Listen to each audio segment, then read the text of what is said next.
Last week, I was in Disney in Florida and I rode one of these rides called the Haunted Mansion, and I saw something really cool in there. They had pictures that would flash and you would have a different image or like lightning stuff overlaid on top of that picture. I thought this was a really cool effect, so in this video what I'm going to do is show you how you can make that exact same effect in Unity. Hey, Chris here from LlamAcademy, here to help you, this time from Pennsylvania. Who, me? Yes, you!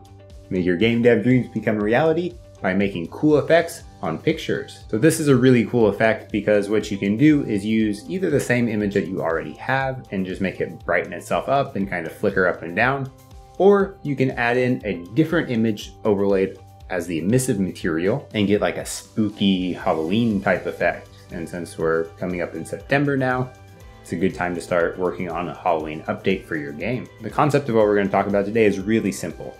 It requires you have a shader that has an emissive property, and that's really it. So the standard built-in render pipeline, URP and HDRP, this should all work for no problem. I'm using URP in this video. So you just assign a texture to be the base, the albedo texture, and then you assign a second texture or the same one to be the emissive texture. If you open up in Unity the color picker there, then you can set how bright you want that emissive texture to be. The problem that we end up running into though is that the color doesn't have an intensity property like what we see in the Unity editor. So what we're going to do is use a little bit of math to implement the exact same thing that Unity does on that color picker. I actually got the code that we're going to use from the Unity reference on GitHub. To use this, you can attach the script that we're going to make today to any game object that you want to have a flickering emissive material for.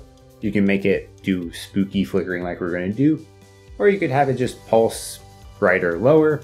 Anything that you can define with an animation curve, you can do and animate this property.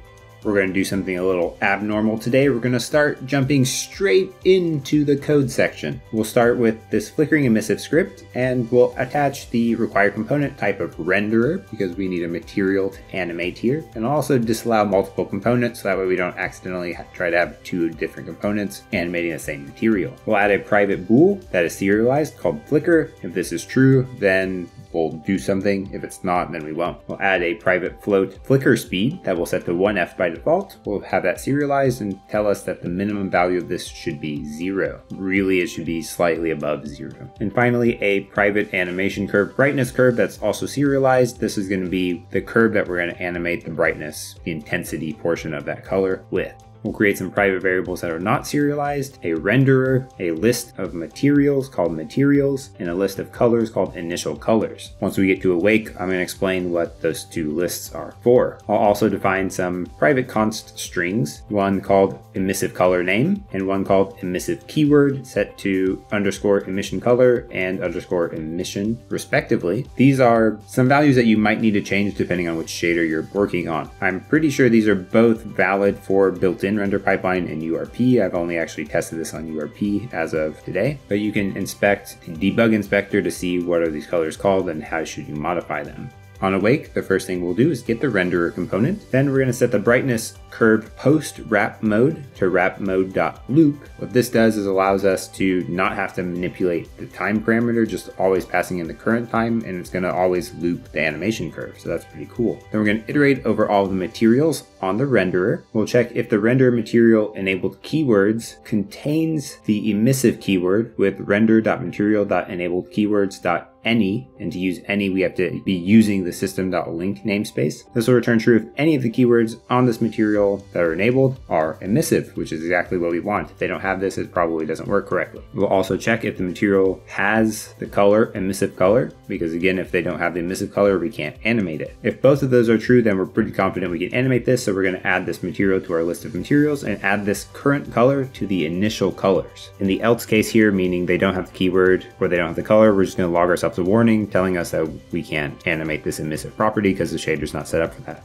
We need to keep the initial color because of some math we're going to do on update. We're going to mutate the color with this brightness curve based on the initial color. That way we're not changing the color at all. We're keeping the same color and we're just modifying the intensity of it.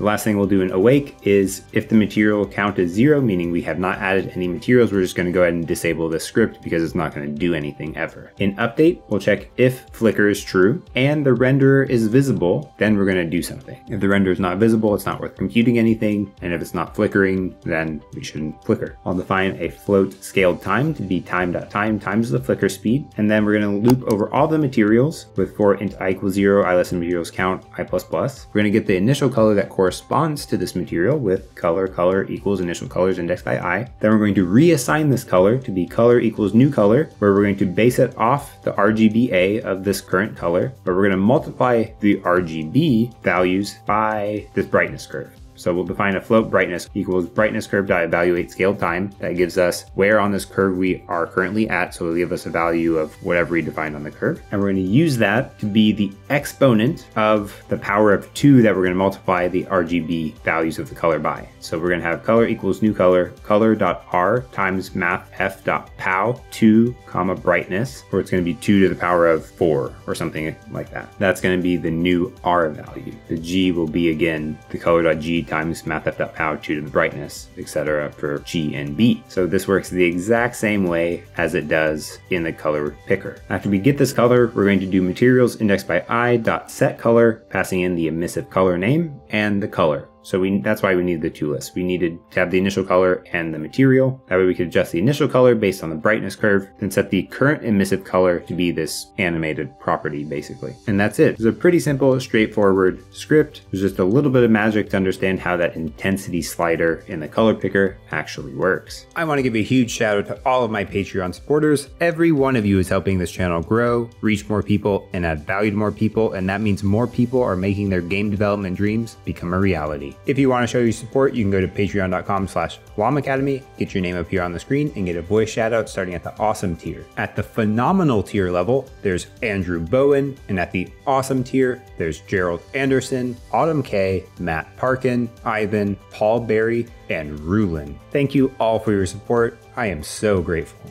When we open up the Unity editor, I've attached the FlickeringEmissive script to 2 pictures, which are just planes that have one of these 2 pictures associated with them. We have one about sand dunes and we have one of like a cold frozen mountain. I've assigned the base map of both of these just to be the picture that we want to see. I've also assigned the emissive map to be a texture that I've slightly modified. So if we look at this clouds in the desert emissive texture, you'll see that I've blacked out the sand dunes. This is because if we put black, then it will not be emissive at all. White would be fully emissive. So I didn't really like whenever I just use the same albedo map, the base map, as the emissive map, because the sand dunes get really bright. So I just kind of black those out. So only the sun will get bright as we adjust the emissive map. You can kind of see whenever I'm playing with the intensity slider, it doesn't look great with the sand dunes. The cold mountain, I have a very similar thing. You can see the top of the picture has like the sky coming through with the sun shafts, so that looks pretty cool. I've also added in some lightning because spooky lightning stuff. So on the emissive map here, if we turn it all the way down, you'll see that the lightning goes away and the sky becomes kind of less gloomy looking. As we turn it up, you can see the lightning and the sky gets more gloomy looking. The trickiest part of this script is actually creating a curve that looks cool. So I spent some time to generate this curve that goes from -6 to 3 emissive, and we'll attach that one to the sand dunes one. And then I have a second one that's a little bit more complicated that will attach to the cold mountain one. Make sure you check flicker true, otherwise they won't animate. And then if we click play, we'll see that they both kind of do this flickering animation that looks pretty spooky. The sand dune ones is a little bit fast, so we could adjust the flicker speed to make it slower and it'd probably look a little bit nicer. The one on the right I think looks pretty good on its own. So besides defining the curve, the other tricky part is to create that emissive map that works well for the picture that you're trying to do. Like on the cold mountain one, maybe you could have a little gradient so the sun shafts are a little bit more visible and light up a little bit better. But you don't only have to do something spooky like this. For example, if I were to take the structure prefab, that's the big orange wall that we're looking at, and set up a curve and tell it to flicker, we can get a nice little pulsing animation that also looks pretty nice. So there's a bunch of different applications. It doesn't have to just be spooky. spooky paintings. You can animate any object that has any emissive property or add an emissive property to it to get some kind of cool effects. Before we get into the next section, I want to talk to you about a new bundle that's available at humblebundle.com that has up to 26 tools for Unity. They've got some really popular, highly rated assets here, such as Unistorm, Berry Animation, Broccoli Tree, and many more. And I actually just mentioned some of my favorite ones in this bundle that I've been watching and I've been looking at for quite a while. Berry Animation, for example, allows you to do animation within Unity, so you don't need to learn how to use something like Blender, because personally I just can't figure it out. Like, it's really hard and I don't have the time to go in and learn it. I'm a little ashamed.